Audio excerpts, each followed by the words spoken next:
This time on Great Moments in Queer Gaming History, Frunky, the Sport of Kings, and King on King action. Well, no, I don't think the Zot-Fot pick had binary gender. Maybe one of the three species did. It's hard to say. Really, I just want to talk about Frunky, the Sport of Kings. But you know what Star Control does have? Gay aliens. Galians.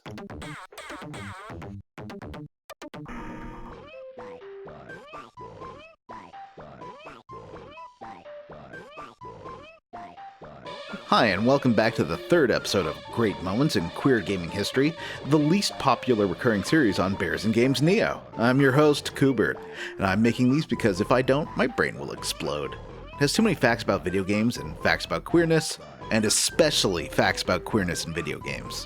If you're here for the drivey shooty open world crime games, check out the Cow series, and I've got playlists for plenty of hetero things like Switch ports and racing games too.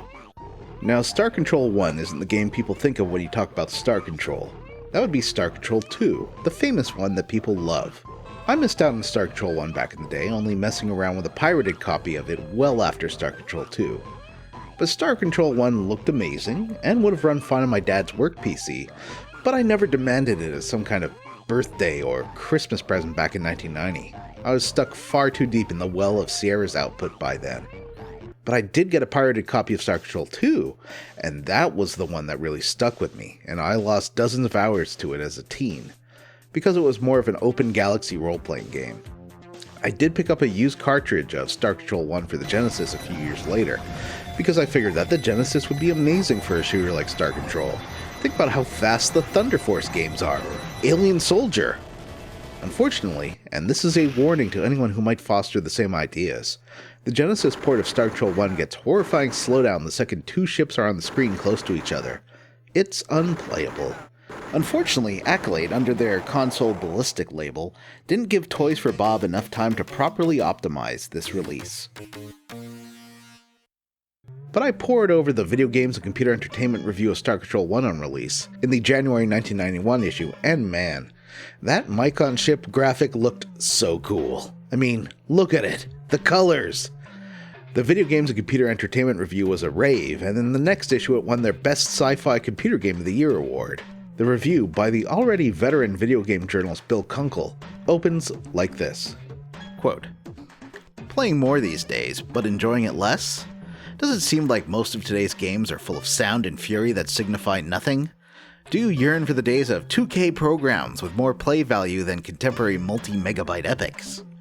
Step right up and try your joystick on Star Control, a delightful throwback to the days when play value was maximized, because sound and graphics were so minimized. Better still, Star Control combines its neoclassical values with current audio-video excellence to produce one of the most satisfying and compelling entertainments of the year. Star Control is a modern descendant of the very first computer game, Steve Russell's Space War, a program created at MIT way back in 1962. End quote. Kind of hilarious in a way, to look back at a 35-year-old game review that is nostalgic for the 62-year-old game that inspired it, and also great to see that folks in 1990 were pining for the early simplicity of its gaming predecessors, the way that some of us older folks in 2025 are to Star Control and its MS-DOS gaming peers. But like Space War, Star Control is, at its heart, about one-on-one battles between spaceships, where momentum and gravity are as much key to winning as being good at shooties. You take control of one of two factions, either the peaceful and democratic Alliance of Free Stars or the invading Urquan hierarchy. Star Control is the brainchild of Paul Reich III and Fred Ford. Reich had previously worked on Archon, a sort of hybrid chess and strategy game that was developed by former Epic staff Freefall associate with Reich as the lead designer. Reich had started out doing writing for early Dungeons & Dragons modules with TSR before joining Freefall. Archon was a breakout hit for publisher Electronic Arts, but Reich left to form his own development team, Toys for Bob, with fellow Berkeley graduate Fred Ford. As a bit of a callback to Archon, Star Control, or StarCon, is a play on words and a pitch for what the game is. A mix of genres like Archon, but this time combining Space War with a strategy game.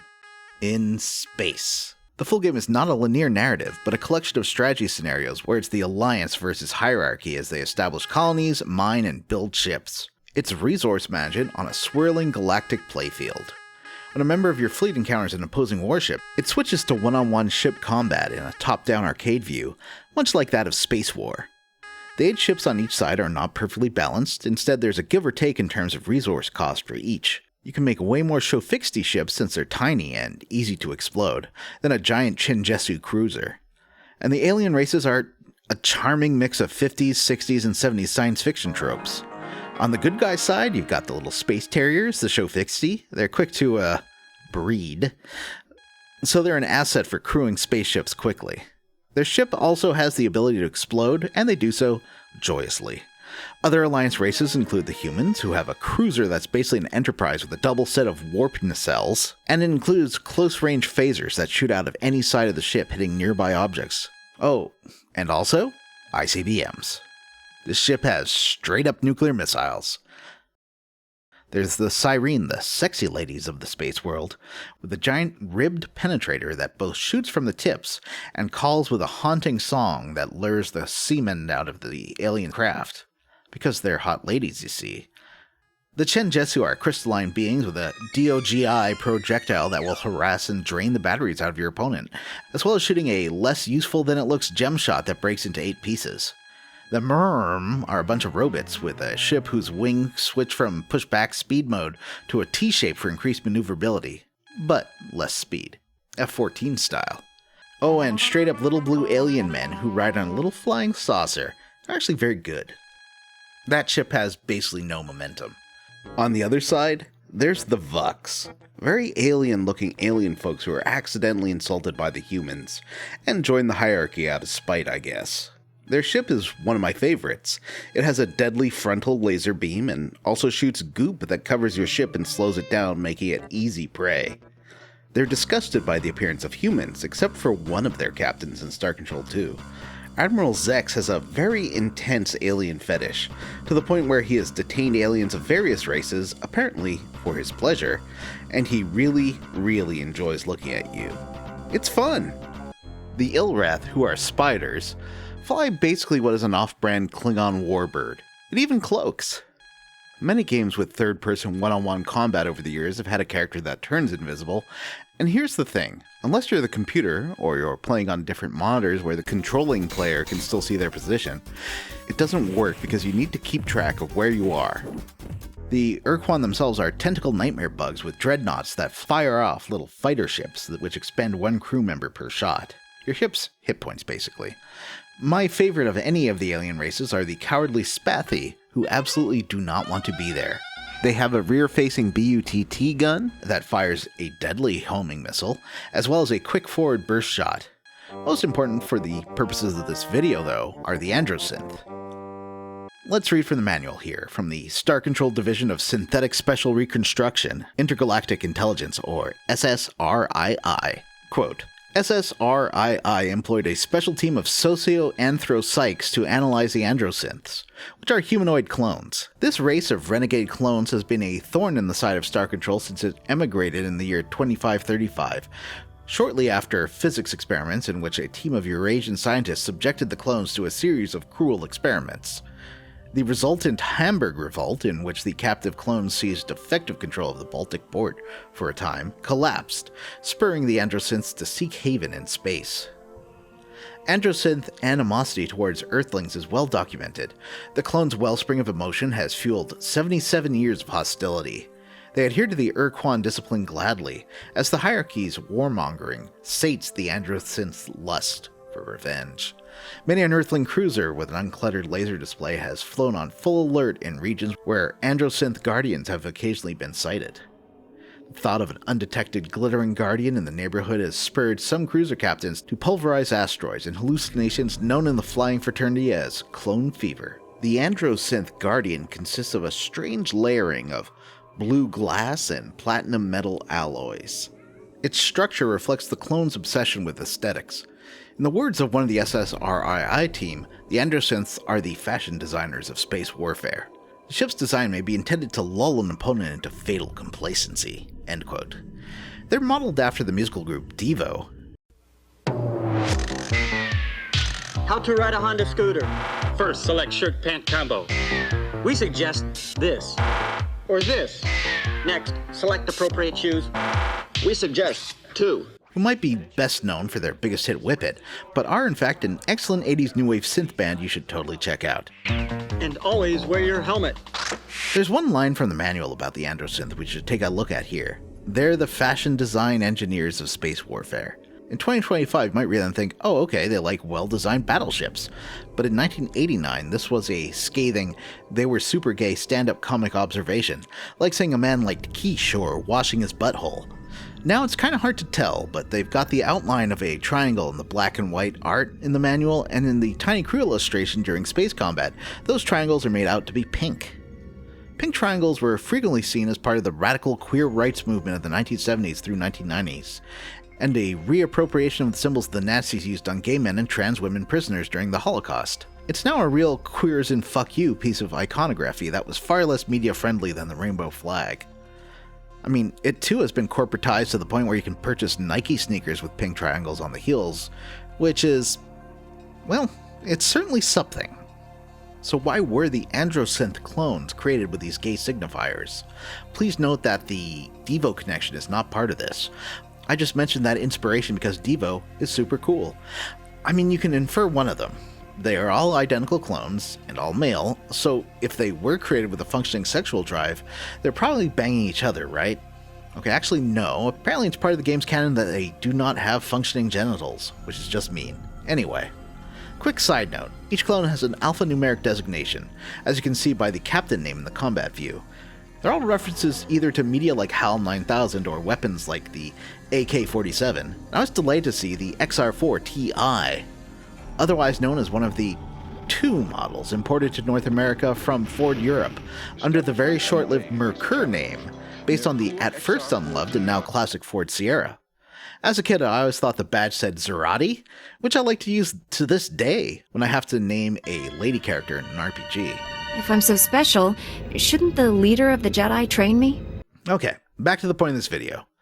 Is this all reaching and wild speculation on my part? No, for once! Back in the 1990s, a player actually mailed Reich about whether or not the Androsynth were gay. Here's his response. Quote, "Hi Maria, good question. My initial intention was that yes, they were gay, or more properly, strictly monosexual. About the time Fred and I were working on Star Control 2, I had my first friendships with openly gay folks. It always felt good to me to discard a prejudice, and I hoped to share that opportunity in a teeny-weeny little way with the people who played my games. But when I shared this notion with our publisher, some folks took this to mean that they should use stereotypes for humor, as for instance the fashion designers of space crap that ended up in the manual. I feel like I should have been more courageous getting that comment edited out, and if it offended anyone, I feel really bad about that. Hopefully, as the future unfolds, we will find our species more accepting of others and more appreciative of individual expression. Either that or we should all get jetpacks. I'm cool either way, Paul Reich. P.S. By the way, now I'm not so sure that all Androsynth were male. I imagine they might descend from a few clonal lines, so I expect there would be both male and female and perhaps some neutrals, end quote. What about Star Control 2? It takes the central gameplay ideas of Star Control, including building a fleet, gathering resources, exploring a galaxy, but applies them within the framework of a narrative-based RPG. In short, it's amazing, and as a extremely biased person who was a teenager when he first played Star Control 2, one of the best games I've ever played. There's one-on-one space combat with exciting graphics. There's resource gathering. There's new interesting cultures to meet.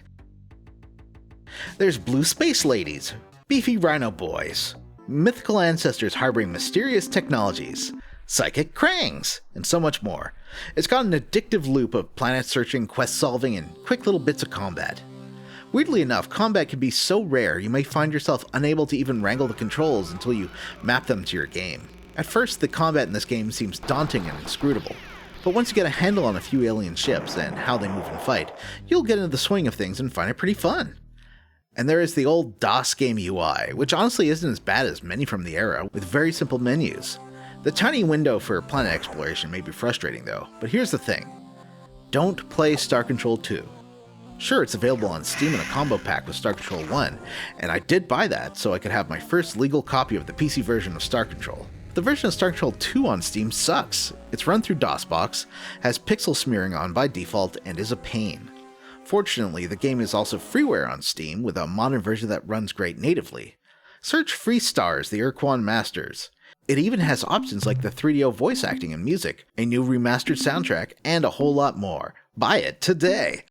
And by buy, I mean download it, as it's free. This video is not sponsored. The premise of Star Control 2 is that you're part of a secret mission to unearth precursor technology, and your small team established a colony on a remote world after finding signs of precursor ruins. They waited for supply ships from the Alliance, which never came. But they discovered that the ruins were a factory for building starships. So they built the basic skeleton for a huge precursor vessel and fly it back to Earth, only to discover the planet captured under a space shield, with a space station orbiting it. The Alliance lost the war, and humanity condemned itself to a fallow slave state, limited to Earth. All its major cities were destroyed. You help out the space station, which has been waiting on supply vessels of its own that never came, and they agree to help you rebuild the Alliance and restart the war. There's so many questions. How did humanity suddenly lose the war? It looked like they were winning. Why have all the Urquan retreated from most of the sector? What happened to the rest of the former allies? These are all questions you have to solve. So what about our gay space clones? They must have been a big part of Star Control 2, right? Right? The answer is, sort of.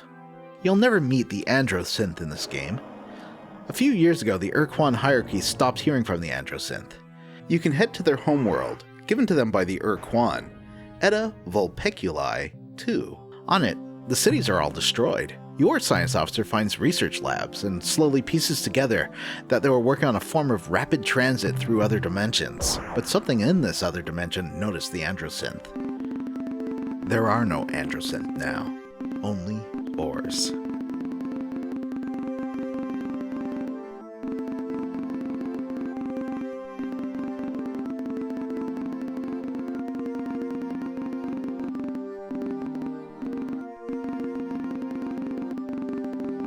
The ores are a bunch of silly, zany fish birds. They want to be best friends, or as closely as the translator can make out, happy campers. You want to be a happy camper with them, yes, of course. You do not want to be Frumple, because then you would have to dance. The ores now occupy the Androsynth space, and if you talk to them about the Androsynth, they suggest you do not ask any more questions about the Androsynth. From what you can understand of their garbled translation, they are the fingers of a much larger entity. Other races suggest that you do not want this entity to notice you. They noticed the Androsynth. This is a side quest within the main story of Star Control 2. Is it an example of bearing your gaze? Maybe, but I can't begrudge the game because the idea of a cosmic horror pulling an entire race out of one reality is really cool. And also, in another correspondence, Fred Ford noted they may not be all dead. They're just gone. This was a leading plot direction for the next Star Control. What about Star Control 3? Are these narrative threads picked up? From what I can tell, no. But I'll be honest with you. I got a box copy of Star Control 3 well before I could actually play Star Control 3. I was so excited. It had FMV with cool puppets for the aliens, and it's got fancy new graphics. We didn't have a computer with a CD-ROM until 1997, so trying to play it was a no-go. But when I actually tried the game, it was... I don't know. It was late 1990s inscrutable UI. The kind of UI that made a lot of early CD-ROM games awful to try and play. Messing around with it today, I found 25,000 cycles in the DOSBox settings seems to run it okay, but the opening two splash screens for Accolade and Legend run like poop. But combat and the galaxy map interface run fine. All I can tell you is they definitely did the Cyrene dirty with the puppets for them in this game. Ugh. Most of the Cyrene Space Patrol is comprised of Cyrene females because in our species, the females have psionic abilities suited to making special attacks on enemy crew. Cyrene males do not. They have other talents. And it was by a completely different design team with Reich and Ford and Toys for Bobs losing their rights to the game, and Accolade going ahead and making their own. After the implosion of Infogrames, the rights to the name Star Control were sold off to Stardock, who made their own game for it in Star Control Origins. Initially, Reich and Ford sued Stardock for using story elements that were from the original two Star Control games, as they only purchased the rights to the original content from Star Control 3. Eventually, this was mutually sorted out of court, but the Stardock game bombed. The Starduck CEO has previously milkshake ducked himself, starting off as cool and lovable on the Giant Bombcast and releasing games without DRM, but then expressing very questionable opinions online. Personally, I have not tried Star Control Origins, but it received okay reviews on Metacritic and such. After Star Control 2 and leaving Activision, Reich and Ford's Toys for Bob worked on such games as the Kirk Cameron FMV strategy game The Horde. You kidney cooking! Squarely in the middle of a kidney pie. Your Majesty! Slips, Your tossing Majesty! his dagger to the king. The boy is attacking the king. Guards! Guards!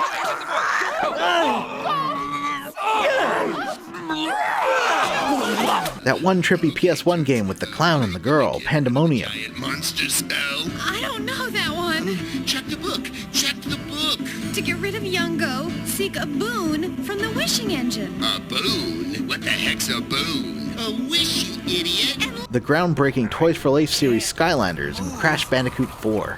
Truly a vast array of games I've never played. Ford and Reich left after Crash 4 to form Pistol Shrimp Games. And what is Pistol Shrimp working on? Luckily, since Reich and Ford do have the rights to the story for Star Control 1 and 2, they have recently, as of 2021, crowdfunded a sequel to Star Control 2, in the style of Star Control 2 that's supposed to be released this year. Holy heck, I've wishlisted it, even though knowing that crowdfunded sequels, spiritual or otherwise, don't always have the best track record. I'm really hoping this one is awesome. It's tough when you do a game like this, or any 2D game really. Do you make it one-for-one pixel graphics in the style of the last one? Remake everything with polygons like Bloodstained did? Or do you do it with high-resolution sprites which can give it a mobile/flash game look? They've opted for the latter, which I totally understand, but I do hope they can zhuzh up the battles with some screen effects or something to help it sit better. Something like Spelunky 2 did a great job with high-resolution graphics that still look and feel like an older game, while looking charming. What do you all think? How would you handle the graphics in a game like this? Let me know in the comments. Thanks for watching this video all the way through. These great moments of queer gaming history videos aren't popular, but they're fun to do for me, and I'm going to keep doing them anyhow. I hope you all enjoyed it. Thanks to Borzilla for the VTuber model. You can find links to his Blue Sky if you're interested in more of his sometimes spicy art for commissions. You can also find me on the Square Roots podcast, or on YouTube, Spotify, Apple Podcasts, and all the podcast platforms. We're playing through Enchanted Arms, and that game needs a queer history video of its own, and I'm working on footage of it as I play. I'm terrible at streaming, but I did stream through all of Snatcher with Jim and Matt on our Square Roots YouTube channel. I'll see if I can post a link to that in the show notes too. I'm going to work on another 4x3 episode, some Switch reviews, and maybe even a new series on gayest games of all time or a good old rant video. Please stay tuned. I'm going to keep making new video types until morale improves. Thanks, and I love you. Platonically. Oh.